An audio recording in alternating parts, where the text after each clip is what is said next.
Denzel Washington is back as the avenging Good Samaritan Robert McCall.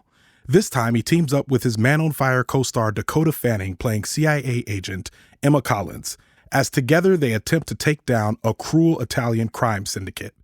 It's The Equalizer III. I'm Ronald Young Jr., and I'm leaving the theater.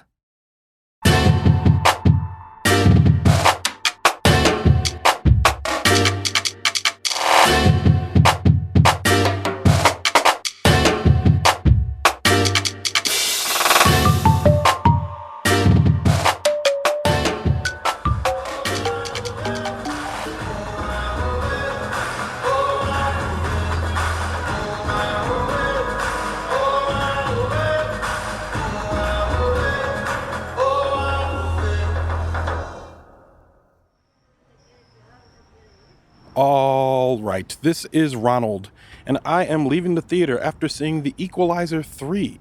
The Equalizer III, directed by Antoin Fuqua, written by Richard Wenk, starring Denzel Washington, Dakota Fanning, Eugenio Mastrandrea, David Denman, Sonia Ammar, and Remo Girone. All right, so it's just me today. I am by myself. It's been a while. It's the end of summer. We're just starting to get into the September movies, which for me normally means that the quality goes down a little bit. If you notice around the season, December, like August is kind of a summer movie dumping ground, like specifically movies that are made for the summer that can't compete in the heat of the days of June and July. They dump those in August. And in September is kind of like a general dumping ground for movies that are just not quite good enough to be Oscars, but really have no other place to fit in. Another place you see that happening is like if you look around January, February, the movies aren't very good then either. January, February, kind of March, you get surprised in the spring, but typically you're either going to see a crowd pleaser in the summer or you're going to see like, you know, the tearjerkers, the dramatic masterpieces, all the Oscar films. Those are going to come out in the late fall, and then you get your Christmas movies, and now they got that second blockbuster season in Christmas. Now, I'm sure y'all are wondering, why aren't you reviewing the movie? Well, I'm saying all that to say, when I walked into this movie, The Equalizer 3, it is a second sequel, and it is coming out in September. Even though it's starring one of my favorite actors of all time, Denzel Washington, I did not have high expectations for this movie. I liked Equalizer 1 and Equalizer 2, and I like this brand of movie. I like this genre of movie, which is just old man takes on an entire city, or old man has a vendetta. This all started with Taken for me. This iteration of this started with Taken, and then you got John Wick, you got Nobody, there's so many different films that have come out like this. And of course, Denzel has his own, The Equalizer. And walking into this movie, I'm like, it's a second sequel. There's no reason it's going to be that good. This is a pretty good movie. This is a pretty good movie. Granted, I think it would be even better, probably a full star better, if I had watched this on my couch. But I did have to put on pants and they're shorts, but I had to come out and watch this in a theater, which it took some things away. So for those who don't know, The Equalizer, the whole premise of it is it's based on, I believe, either an 80s or 90s television show that used to come on USA, if I'm not mistaken. And this guy, somebody McCall, and that's the thing. He doesn't really... I didn't refresh myself on the first two movies, so walking into this one, he's going by an alias most of the movie, and I was like, what is this dude's name again? And I want to say it's Robert McCall, if I'm not mistaken, but he goes by Roberto the whole movie, but he never comes out and says Robert. So I'm like, y'all can Google it. You can look it up. It's not that hard. But he basically is a defender of the little guy.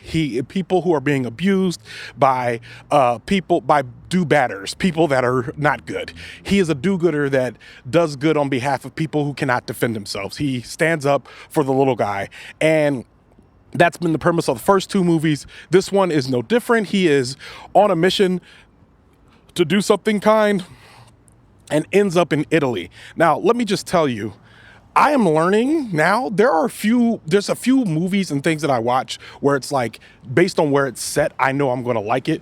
New York City, Hawaii, And now I'm realizing Italy. If it's set like, and that's the thing, if I'm watching a movie and I'm like, this movie isn't very good, but they get some really good shots of Hawaii, that can elevate like a 2-star movie to like a 2.5-star movie, where I'm just like, I mean, I didn't hate it as much as I thought I was going to. Same thing with New York City. If they're showing like really good shots and all that, like, I'm like, wow, man, just some of the stuff, if they film it right, it could be there. Now, let me tell you, that is how I feel about this movie. For anyone who watched The White Lotus and saw those beautiful shots of Italy, they are doing the same thing here. At one point, and the thing is, the movie is very slow in a lot of parts, and I think that would take away from some folks. But when it builds up to the action that it's going, it's very satisfying. It's very satisfying. And let me tell you, in the parts that it is slow, for me, what made up for it was they'd be like, nothing is happening, but look at this beautiful coastline. And I'd be like, man, that is just, and they got me every single time with that. So I enjoyed that. I also enjoyed just watching Denzel just be on vacation, it seemed like at times, but then eventually have to clock in and do some work. Now, this movie is very violent, and they do not turn away from the gore. And like, there's a scene early in the film that just was cartoonishly violent, and I was watching, be like, ooh, Denzel, this is what we're doing. So yeah, that was, if you're squeamish, might not be for you. If you've seen the other Equalizers, it's no more violent than those. So if you've like, oh, I've already seen them, is this more? It's not. But if you haven't seen any of the Equalizers, maybe start with 1, see if you get through that. If you get through that, get to 2 and 3. And let me tell y'all, 1 and 2 are worth seeing.